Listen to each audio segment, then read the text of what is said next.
ఎప్పుడెప్పుడా అని ఎదురు చూడని గేమ్ చేంజర్ ట్రైలర్ అయితే వచ్చిందనమాట. అయితే ఈ ట్రైలర్ రివ్యూ నిన్ననే చేయాల్సింది నేను. కానీ నిన్న సమయం లేకపోవడంతో ఈరోజైతే చేస్తున్నాననమాట. ఇక ఈ ట్రైలర్ ఎలా ఉంది అంటే క్రింజ్ అల్ట్రా ప్రో ప్లస్ ఈ విధంగా అయితే క్రింజ్‌గా ఉంది ఫ్రెండ్స్. ఈ ట్రైలర్ అయితే అంత చెండాలంగా ఉంది అన్నమాట. అసలు దీన్ని ట్రైలర్ అంటారా? అనేటువంటి ఫీలింగ్ అయితే నాకైతే ఈ ట్రైలర్ చూస్తున్నప్పుడైతే అనిపించింది ఫ్రెండ్స్.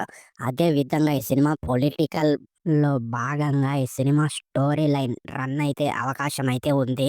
అయితే మన శరణమన్నయ్య ఏ మనిషో ఏమో కానీ, ఈ శంకర్ డైరెక్టర్ గాడితోటి ఎందుకు సినిమా ఒప్పుకున్నాడు అనేటువంటి విషయం నాకైతే అర్థం కావట్లేదు ఫ్రెండ్స్. ఎందుకంటే ఆ తమిళోడు ఆళ్ళ సినిమాలైతే మంచిగా తీసుకుంటాడు. మన తెలుగోళ్ళ విషయానికొస్తే ఇగో చూడండి ఈ విధంగా ఇంత చెండాలంగా అయితే తీస్తాడనమాట. ముఖ్యంగా మన 'శరణం అన్నయ్య' ఈ వైట్ కలర్ డ్రెస్ ఏసుకొని వస్తున్నప్పుడు నాకైతే వద్దురా నాయనా తీసేయండి అనేటువంటి ఫీలింగ్ కలిగింది.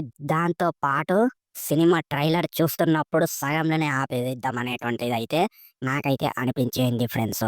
అండ్ మీరు కూడా ఈ ట్రైలర్ చూసారా? మీకెలా అనిపించింది? నాకైతే అస్సలు నచ్చలేదు. ఏందంటే ఈ శంకర్ డైరెక్టర్ ఆయన 2, 3 షాట్లు క్లిప్స్ ఉంటాయి కదా! ఇప్పుడు టీజర్‌లో ఇట్లా ఫ్రేమ్‌లు అవి ఎక్కువ పెట్టాడు తప్ప, ఆయన చూపించిన కొత్తదనం ఏమైతే కనబడట్లేదు ఫ్రెండ్స్. అండ్ హీరోయిన్ తోటి ఆ క్రింజ్ చేపియడం ఏంటో, ఆ వెన్నెల కిషోర్ గాడినైతే అస్సలకే పెట్టొద్దు. ఆడైతే ఇంతకీ ఆడు జోకులేసే దానికన్నా నవ్వొస్తదేమో కానీ, చూసే ఆడియన్స్‌కైతే అస్సలు నవ్వు రాదు ఫ్రెండ్స్. అంత పక్కిరిగా జోకులు చేస్తాడు ఈ వెన్నెల కిషోర్ గాడు. అండ్ మన శరణమన్నయ్య కూడా 3 గెటప్‌లయితే ఉన్నాయన్నమాట ఈ సినిమాలో.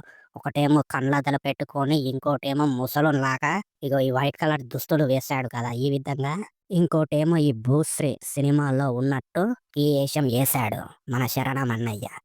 అండ్ ఇంకోటి ఏం మాట్లాడుతున్నాను అంటే, ఈ 'శరణమన్నయ్య' ఇలాంటి సినిమాలు మళ్ళా ఫ్యూచర్‌లో తీయొద్దని నేనైతే కోరుకుంటున్నాను ఫ్రెండ్స్. అందుకే మన 'శరణమన్నయ్యని' ఈ విధంగా ట్రోల్ చేశారు. ఇలాంటి పక్కిరి సినిమాలు తీస్తున్నాడు అని. సో, ఈ సినిమా ఏమైతుంది? ఫ్లాప్ అయితుందా? ఇండస్ట్రీ హిట్ అవుతుందా? అనేటువంటిది వెయిట్ చేసి చూడాలన్నమాట. అదే విధంగా ఈ సినిమా ఫ్లాప్ కావాలని నేనైతే కోరుకుంటున్నాను ఫ్రెండ్స్. ఎందుకంటే మన 'శరణం అన్నయ్య' ఫ్యాన్స్ 'పుష్ప' సినిమా రిలీజ్ అప్పుడు మన 'అల్లు అర్జున్' అన్నయ్యని ఘోరంగా ట్రోల్ చేశారు. 'శరణం అన్నయ్య', 'చిరంజీవి తాత', 'పవన్ కళ్యాణ్ అంకుల్' ఇలా మెగా ఫ్యామిలీస్ ఉంటారు కదా! మెగా ఫ్యాన్స్ వాళ్ళందరైతే మన 'అల్లు అర్జున్‌ని' ఒక్కడిని చేసి అయితే ట్రోల్స్ అయితే చేశారు ఫ్రెండ్స్. సో, ఈ విధంగా ఈ ట్రైలర్ అయితే నాకైతే నచ్చలేదు. అదే విధంగా ఈ సినిమా ఫ్లాప్ కావాలని నేనైతే కోరుకుంటున్నాను. మరి మీరు ఈ ట్రైలర్ చూసారా? మీకు ఇంట్రెస్ట్‌గా అనిపించిందా? సినిమా చూద్దాం అనేటువంటి ఫీలింగ్ కలిగిందా? అనేటువంటిది కింద కామెంట్ చేయండి.